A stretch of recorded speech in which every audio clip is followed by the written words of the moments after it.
Hello बच्चों, मैं आपका यार सर कीस्टोन कोचिंग सेंटर का डायरेक्टर। आज हम लोग इकोलॉजिकल पिरामिड्स के बारे में पढ़ेंगे। इकोलॉजिकल पिरामिड, इसी का नाम है पिरामिड ऑफ इकोसिस्टम। इसी को हम लोग बोलते हैं एल्टोनियन पिरामिड। सबसे पहले बात यह है कि देखिए पिरामिड्स किसे कहते हैं। हम लोग ने अभी पढ़ा, पिछले लेक्चर में हम लोग एनर्जी के बारे में पढ़ रहे थे। एनर्जी कैसे फ्लो होता है एक ट्रॉपिक लेवल से दूसरा, दूसरा से तीसरा, तीसरे से चौथा, 10% लॉ के अकॉर्डिंग। फिर हम लोग देख रहे थे कि कहीं कहीं पर नंबर जो है वो जैसे ही हम प्रोड्यूसर से कंज्यूमर की तरफ जा रहे हैं, नंबर ऑफ इंडिविजुअल घट रहा है, कहीं पर और भी कुछ हो सकता है, बढ़ता भी है। अगर मैं बात करूं कि इन सब चीजों को अगर हम एक पिरामिड्स के रूप में देखेंगे तो हम लोग उसको इकोलॉजिकल पिरामिड, यानी इकोलॉजिकल पिरामिड नंबर का भी हो सकता है कि एक फूड चेन में आगे जा रहे हैं तो नंबर इंडिविजुअल घट रहा है कि बढ़ रहा है। बायोमास का भी हो सकता है, एनर्जी का भी हो सकता है।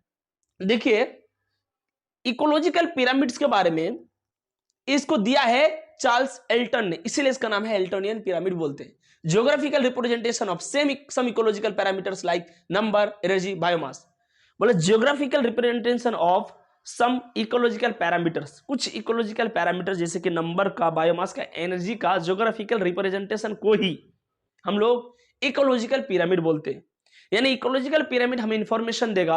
हम इकोलॉजिकल पिरामिड को देख के बोल सकते हैं कि ये इकोलॉजिकल पिरामिड्स को देख क्या बोल सकते हैं कि नंबर ऑफ जो इंडिविजुअल है, हम प्रोड्यूसर से आगे जा रहे हैं, वो घट रहा है या बढ़ रहा है।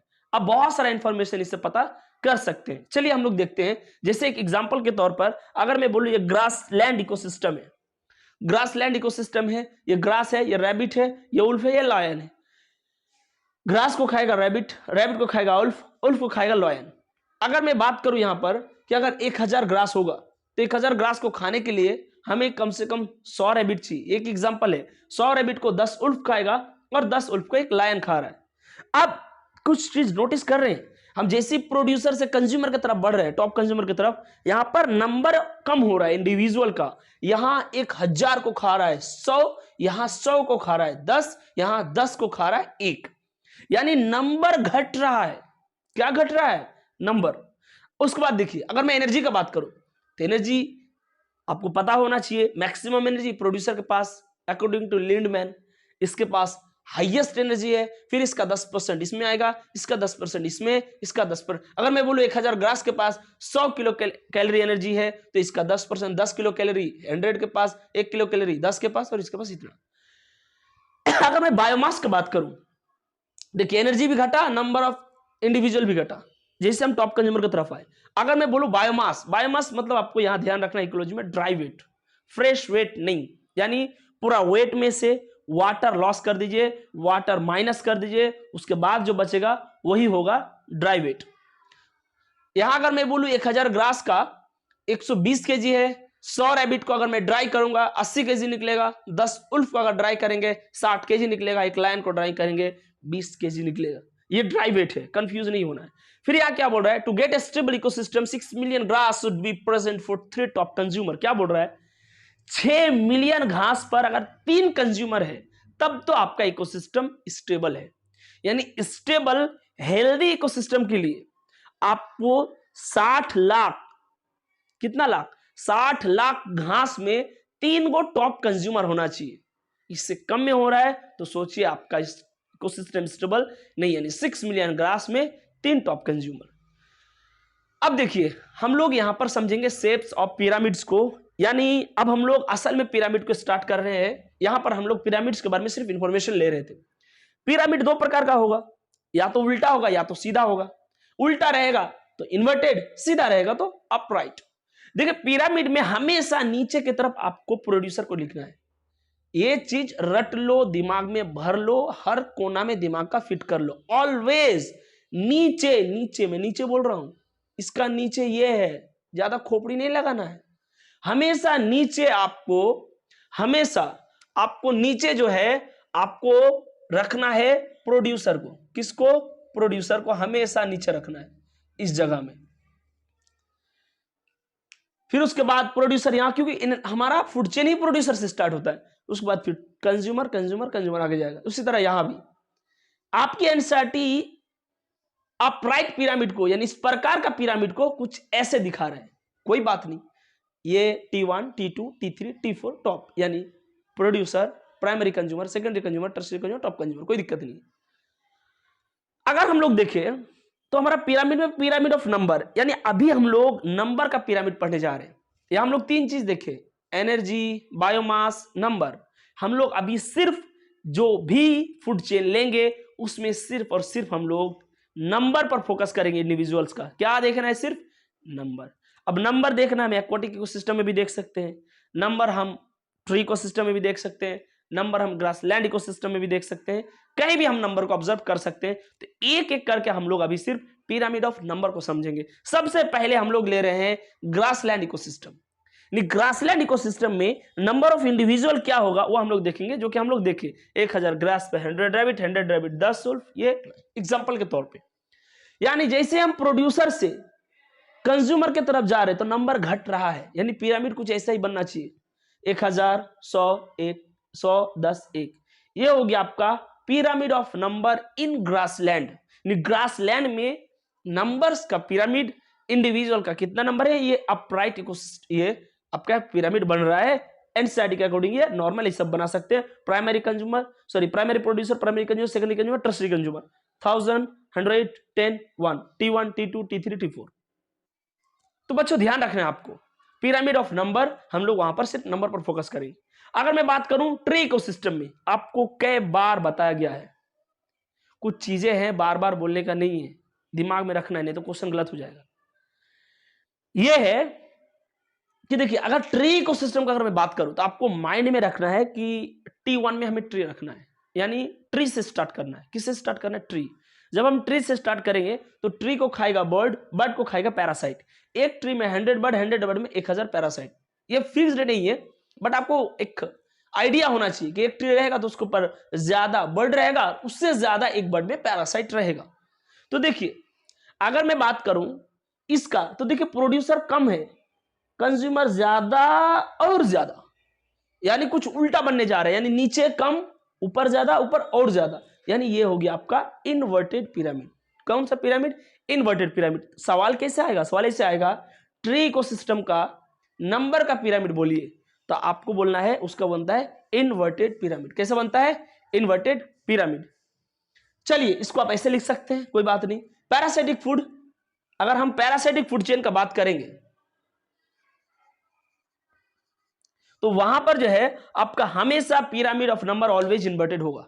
यानी अगर पैरासाइट आ गया किसी भी फूड चेन में, पैरासाइट इन्वॉल्व हो गया, तो आपको पता होना चाहिए एंड में पैरासाइट बहुत ज्यादा होता है, नंबर बहुत ज्यादा होगा, तो वो आपका इन्वर्टेड पिरामिड बनेगा।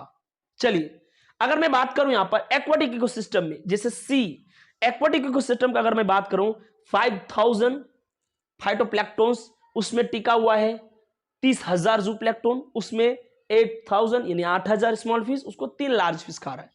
अब देख रहे हैं जैसे हम प्रोड्यूसर से कंज्यूमर की तरफ जा रहे हैं, नंबर घट रहा है, यानी पहले ज्यादा प्रोड्यूसर का, फिर थोड़ा कम, फिर थोड़ा कम, फिर थोड़ा कम। तो आपको ध्यान रखना है वो अपराइट बनने जा रहा है। कैसा बनेगा? अपराइट। 50,000, 30,000, 8,000, 3। तो आपको primary producer, primary consumer, secondary consumer, tertiary consumer, T1, T2, T3 top. इसी को हम लोग बनाएंगे तो कुछ ऐसे बनेगा।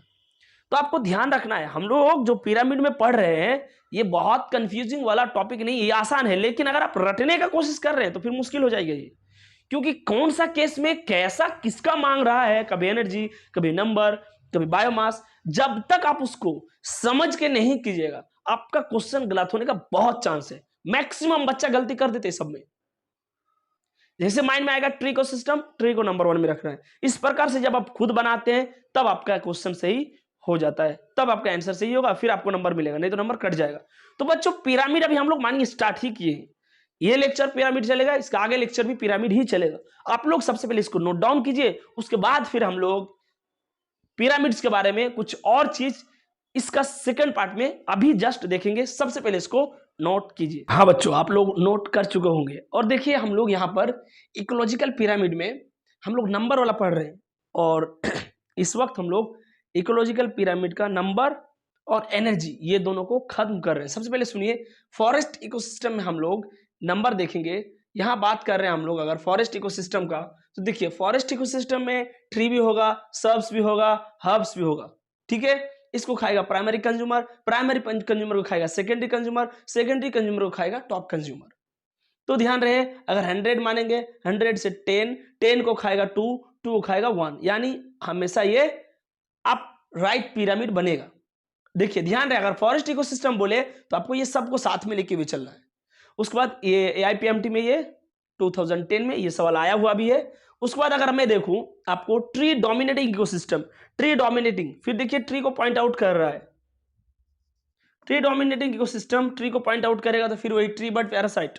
तो देखिए ट्री ज्यादा और हर्ब्स सब्स कम, तो ट्री बर्ड पैरासाइट, यानी फिर ये कम प्रोड्यूसर है, उससे ज्यादा कंज्यूमर, फिर उससे ज्यादा कंज्यूमर, यानी आपका ये इन्वर्टेड पिरामिड बन गया है। तो ध्यान रहे ट्री बहुत इंपॉर्टेंट रोल कर रहा है। अगर ट्री को पॉइंट आउट किया जाए एग्जाम में तो आपको इन्वर्टेड होने का चांस मैक्सिमम हो जाता है। ध्यान से पढ़ना, अगर ट्री को अगर वहां पर पॉइंट आउट किया जा रहा है तो। हमने फॉरेस्ट इकोसिस्टम में देखा तो वहां पर ये अपराइट बन गया, लेकिन ट्री इकोसिस्टम में देखे तो वही इन्वर्टेड बन गया है। अगर मैं बोलूं upright pyramid of number absent in, इसमें से किस में अपराइट नहीं बन सकता है? नंबर का। पॉन्ड में बनेगा, क्यों? क्योंकि पॉन्ड में क्या एक्वाटिक इकोसिस्टम में मानिए जू फाइटो जू, फिर ऐसे करते करते नंबर बढ़ेगा, सॉरी नंबर घटेगा, तो प्रोड्यूसर से ऊपर जाएंगे नंबर घटेगा, तो अपराइट। ग्रासलैंड में भी ग्रास, फिर आगे जाके और कम और कम और कम, यहां भी अपराइट। फिर बोल रहा है कि फॉरेस्ट अरे लेक, देखिए लेक में अगर बोला जाए तो लेक में भी अपराइट ही बनेगा। फॉरेस्ट में यहां पर फॉरेस्ट में नंबर ऑफ पिरामिड इन्वर्टेड हो सकता है, क्यों? क्योंकि फॉरेस्ट में अगर ट्री आ जाए तो ये तीनों में तो 100% हम लोग कंफर्म है कि यहां अपराइट बनेगा ही, तो इन्वर्टेड इसमें बन सकता है, तो ऑप्शन ये जाएगा, ठीक है। उसके बाद देखिए क्वेश्चन है, अगर हम ट्री को खाएगा इंसेक्ट, इंसेक्ट को खा गया स्मॉल बर्ड, स्मॉल बर्ड को खा गया लार्ज बर्ड। तो देखिए अगर हम नंबर देखें then pyramid of number, tree का नंबर कम होगा, इंसेक्ट ज्यादा, स्मॉल बर्ड फिर कम, लार्ज बर्ड फिर कम। तो देखिए ऐसा कुछ हो रहा है, पहले कम फिर ज्यादा, पहले कम फिर ज्यादा फिर कम और फिर कम, तो यही हो रहा है। ध्यान रखना है आपको ऐसे देखना है, पहले नंबर कम है, पहले नंबर कम इसमें भी है इसमें भी है, ठीक है। फिर बोल रहा है नंबर ज्यादा हो गया अचानक से, तो इसमें भी देखिए ज्यादा हो रहा है, तीनों में कम के बाद ज्यादा हो रहा है, कम के बाद इधर ज्यादा, कम के बाद इधर। फिर बोल रहा है फिर नंबर स्मॉल इंसेक्ट से तो बर्ड का नंबर कम ही होगा, फिर आगे जाके नंबर कम हो गया, तो इसमें कम हो गया, इसमें ज्यादा होते ही जा रहा है, और फिर आगे और नंबर कम हो गया, तो ये हो गया। तो आपको ध्यान रखना है, आपको ध्यान रखना है कि यहां पर इस शेप को हम लोग स्पिंडल शेप बोलते हैं। ये पूरा इन्वर्टेड भी नहीं है, पूरा अपराइट भी नहीं है, आपको ऐसे चेक करना है। देखिए अगर मैं मानूं इसी में, अगर मैं मानूं एक अगर ट्री होगा तो मानिए 500 इंसेक्ट, फिर 500 इंसेक्ट माने 100 बर्ड, 100 बर्ड में मानिए फिर एक बड़ा, sorry 100 bird, sorry 10 bird, 10 bird में अगर मैं मानूं तो फिर एक बड़ा बर्ड, तो ये स्पिंडल शेप हो गया। तो आपको ध्यान रखना है, किसी में भी आपको रटने का जरूरत नहीं है, एट ए टाइम उसी को देखिए, वहां ऑब्जर्व कीजिए और जिस हिसाब से आए वो आंसर टिक कर दीजिए। तो देखिए इसको हम लोग स्पिंडल शेप बोलेंगे, ये स्पेशल है थोड़ा सा। पिरामिड ऑफ एनर्जी, अगर मैं एनर्जी का बात करूं, पिरामिड ऑफ एनर्जी, इसमें तो सोचना ही नहीं है, क्योंकि आपको पता है जब भी हम प्रोड्यूसर से कंज्यूमर की तरफ जाएंगे, कहीं भी किसी भी इकोसिस्टम में, किसी भी फूड चेन में, जैसे ही आप प्रोड्यूसर से कंज्यूमर की तरफ जाएंगे, आपको पता है वहां पर क्या होगा, हमेशा एनर्जी घटेगा। जैसे जैसे आगे जा रहा है 10% एनर्जी ट्रांसफर हो रहा है, 90% लॉस हो रहा है या फिर रह रहा है। तो आपको ध्यान रखना है कि एनर्जी का पिरामिड हमेशा अपराइट होगा, प्रोड्यूसर के पास ज्यादा, कंज्यूमर के पास कम, आगे और कम, आगे और कम, तो ये कुछ ऐसे बन रहा है, यानी अपराइट बन रहा है। तो क्या मैं बोलूं, pyramid of energy are always upright. जिसमें प्रोड्यूसर के पास ये एनर्जी है, तो प्राइमरी कंज्यूमर के पास एनर्जी कम होगा इसके कंपेयर में, इसके पास ये कम और कम, क्योंकि एनर्जी लॉस हो रहा है। तो pyramid of energy in tree ecosystem, एक क्वेश्चन है कि ट्री इकोसिस्टम में पिरामिड ऑफ एनर्जी कैसे होगा। तो देखिए पॉइंट आउट किया है ट्री इकोसिस्टम, तो आप उल्टा मत कर देना, हम पहले ही बोल दिए कि pyramid of energy are always, जहां एनर्जी आ गया हमेशा क्या टिक होगा, अपराइट। वो सब देखना ही नहीं है, ध्यान रहे बच्चों, pyramid of energy always upright. Tree रहे, ग्रासलैंड रहे, एक्वाटिक सिस्टम रहे, सी रहे, पॉन्ड रहे, लेक रहे, कहीं भी pyramid of energy are always upright, ये हमेशा अपराइट बनेगा। आपको पता है प्रोड्यूसर से कंज्यूमर की तरफ जैसे एनर्जी का ट्रांसफर हो रहा है, वो धीरे धीरे धीरे धीरे कम होते जाता है। इसीलिए हम लोग इकोलॉजिकली स्ट्रॉन्गेस्ट प्रोड्यूसर को मानते हैं और फिजिकली स्ट्रॉन्गेस्ट टॉप कंज्यूमर को मानते हैं। तो ठीक है बच्चों, आज यहीं तक हम लोग यहां पर इकोलॉजिकल पिरामिड को समझ चुके हैं, लेकिन उसमें सिर्फ नंबर और पिरामिड वाला एनर्जी वाला देखें, बायोमास का पिरामिड हम लोग नेक्स्ट लेक्चर में देखेंगे। ध्यान से देखिए, हर एक वीडियो को नोटिस कीजिए, हर एक वीडियो का हर एक पॉइंट को अच्छे से सुनिए और ध्यान रहे वीडियो को लाइक कीजिए, कमेंट कीजिए और चैनल को सब्सक्राइब कीजिए। बच्चों आपको एक चीज ध्यान रखना है, हम लोग इतना शुरू से पढ़ रहे हैं, 25-26 लेक्चर होते जा रहा है। आपको पता होना चाहिए कि पहला लेक्चर में क्या पढ़े थे, वो भी याद होना चाहिए, क्योंकि एग्जाम में पूछ के नहीं आता है किस लेक्चर से कौन सा सवाल आना है। बात आपको इतना डिटेल से और इतना लॉजिक के साथ पढ़ाने का एक ही मकसद है कि आपका क्वेश्चन एग्जाम में गलत किसी भी हाल में नहीं होनी चाहिए। ठीक है बच्चों, कम से कम डेली पिछला वीडियोस को भी देखिए, दोस्तों को शेयर कीजिए, नेकी है। और हाँ, अगर आपका डाउट क्लियर हो रहा है तो हमें मोटिवेट करने के लिए कुछ ना कुछ जरूर कमेंट कीजिए। ठीक है बच्चों, हम लोग अभी इकोलॉजिकल पिरामिड्स में फॉरेस्ट का देखे, डोमिनेटिंग का देखे, हम लोग नंबर का ही पिरामिड देख रहे थे अभी तक। यहां से हम लोग एनर्जी में एक पॉइंट याद रखें, ऑलवेज अपराइट, कहीं भी होगा अपराइट होगा। और नंबर में आपको देखना है वहां पर क्या हो रहा है, उसके हिसाब से देखना है कि नंबर घट रहा है कि बढ़ रहा है, उसके हिसाब से पिरामिड बनेगा। चलिए आप लोग नोट कर लीजिए, इसके बाद फिर हम लोग स्टार्ट करेंगे नेक्स्ट लेक्चर में हम लोग पिरामिड ऑफ बायोमास। थैंक्स बच्चों।